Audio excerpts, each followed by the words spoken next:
Welcome back. It's still Business Morning on Channels Television. Join the conversation here on the program via the social media community. Our list of Twitter handles at Channels TV or at Biz Morning and at Harriet Agbenyi.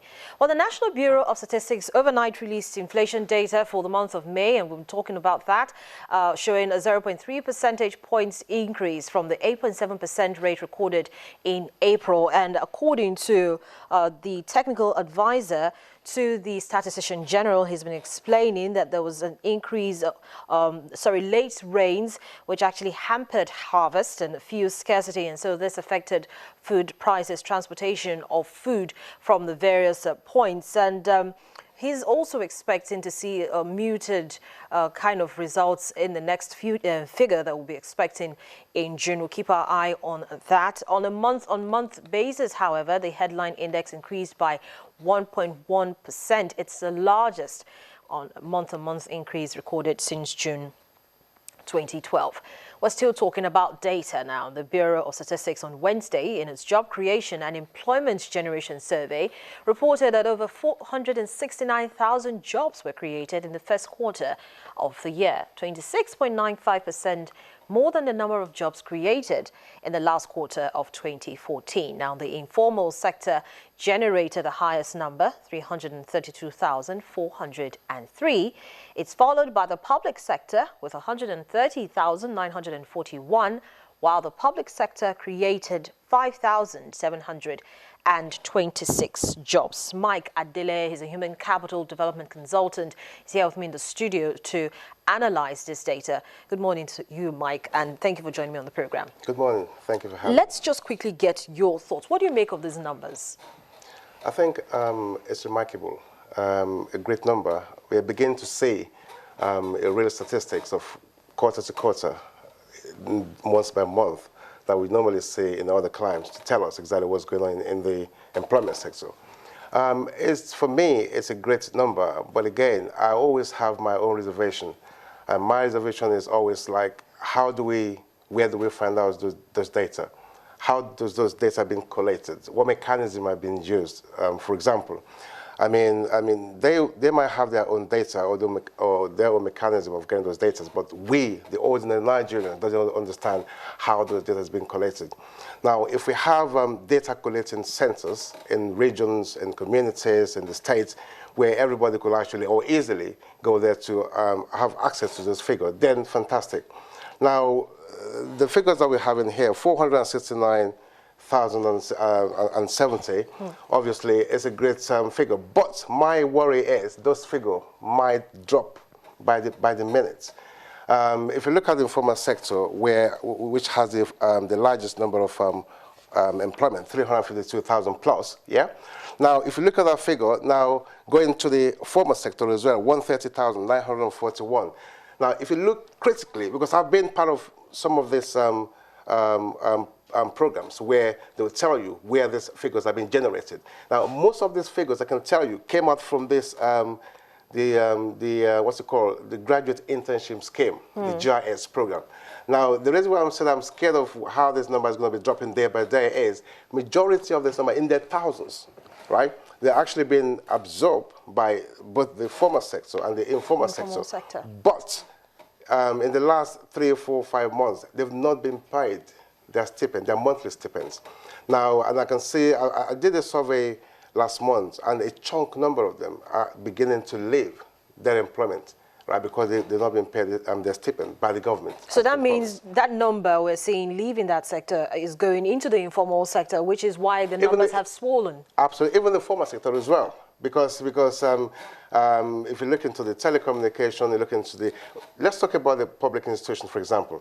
This is another area where they actually absorb a large number of these GIS graduates. Yeah, so by looking at the data we see there, we've seen, over about 1,000 or thereabout increase, almost 1,000, from 4,387 to 5,726. Yeah, for my survey, like I said, for my survey, I mean, most of these numbers actually been generated from the GIS program.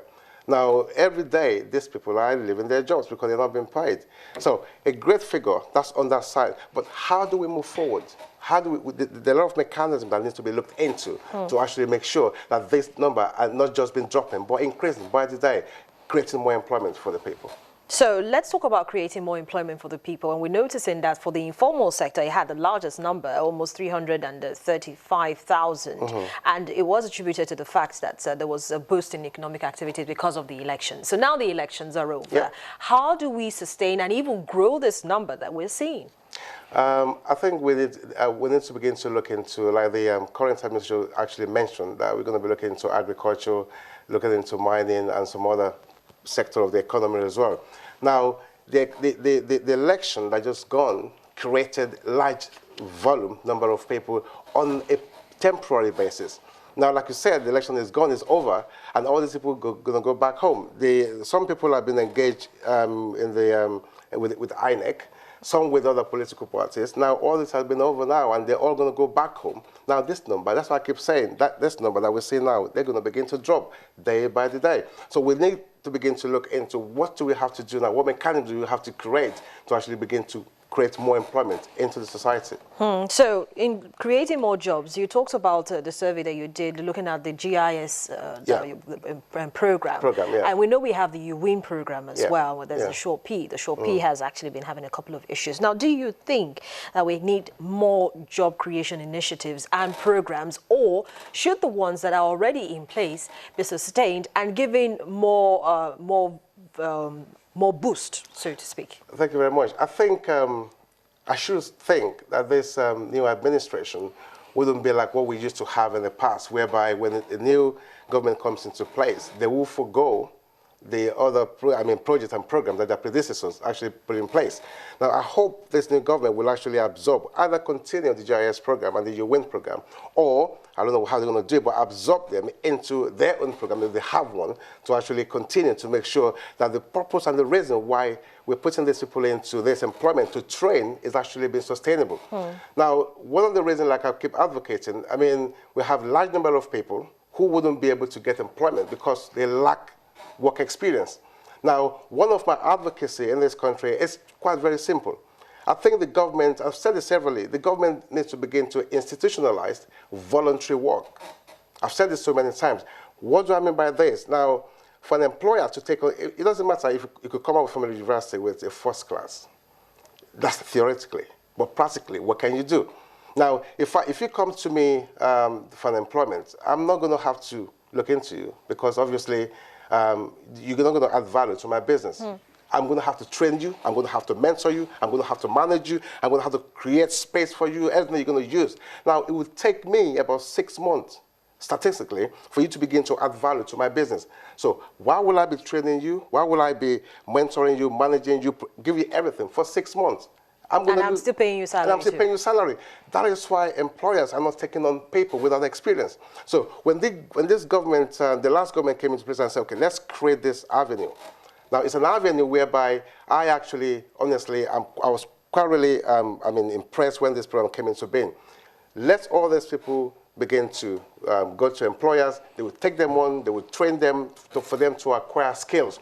At the end of the one-year program, two things happen. It's either if you're good, if you're productive, if you're loyal, if you're dedicated, that employer might keep you on and say, okay, now we could see your value, we're going to employ you. That is automatic employment. Even if they don't employ you, on your resume, you will be able to say, okay, I've worked with this company for 1 year, so I have an experience. That is on the GIS or the UWIN program. But on the voluntary work, which is quite very important, right? You see, it's a culture that is not practiced in this climb. Now, in other climb, obviously, from A levels, they begin to write application to industry, to institutions, and say, I want to do voluntary work anytime I'm on holidays.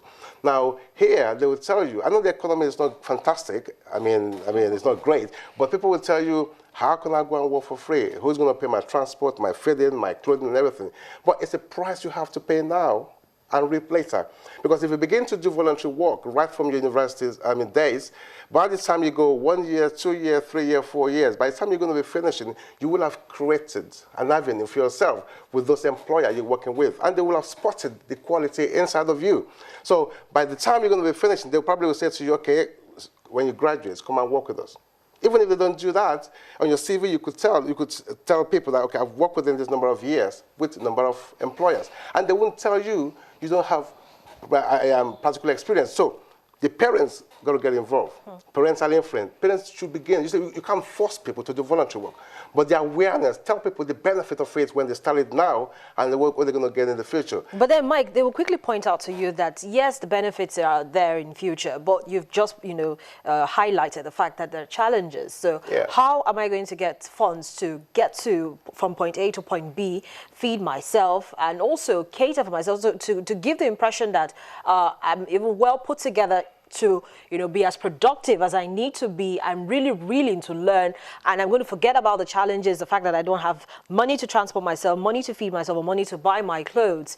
And do you think with all of that probably, maybe, just maybe, a scheme should be introduced that will be like a social safety net for young ones, for youths, the population, a very large number of people in the informal sector, for them to keen to benefit from, to encourage them to become voluntary workers?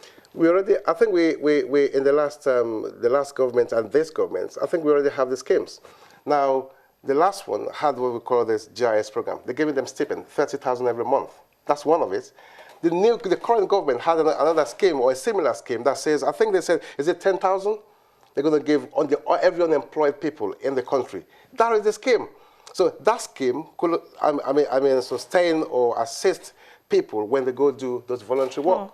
So it's a great tool scheme is in place now, so we don't have to look elsewhere. The schemes are here already. So let's begin to tap into them and let the government begin to use those avenues, appropriately for everybody to be able to create. This is the scheme, I'm going to tap into it and benefit from it. So from your own expectations now, do you think that the numbers that we've seen from the informal sector will continue to grow, or do you think it's going to drop? And if it is going to drop, which sector do you see beginning to absorb the numbers from the informal sector increase? Because you see, we have the numbers from the, I beg your pardon, mixing it up here. Yes, from the formal sector, we have 130,941. From the public sector, we have 5,726.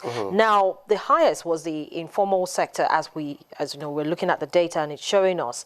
So if for any reason something happens, from what you've just said, from your analogy, there's going to be like maybe an absorption into the public sector or the formal sector. Which one do you see witnessing an increase the next time around when the MBS does a survey? I think it depends on the policy in place. Now, if the government has promised to tackle power issue in this country, if that happens, then I can tell you both sectors we gain momentum. That's the public and the formal. No, the informal and the formal sector. Okay. But the informal sector will gain more because there are a lot of people who practices or who goes into microeconomy and who actually goes into self-employment. Once we have those mechanisms in place for them to practice their trade, you will have more large number of them in the informal sector boosting the economy, which is the base of every vibrant economy. Mike, thank you so much for joining me on the program today and sharing your perspectives. My pleasure. Mike Adeleye is a consultant. He's a human capital development consultant. Joins us and shared his thoughts on the numbers from the MBS job creation survey. We turn our attention to the maritime sector after this break. Kunle Folarin, Chairman, Nigerian Ports Consultative Council, joins me in the studio after this.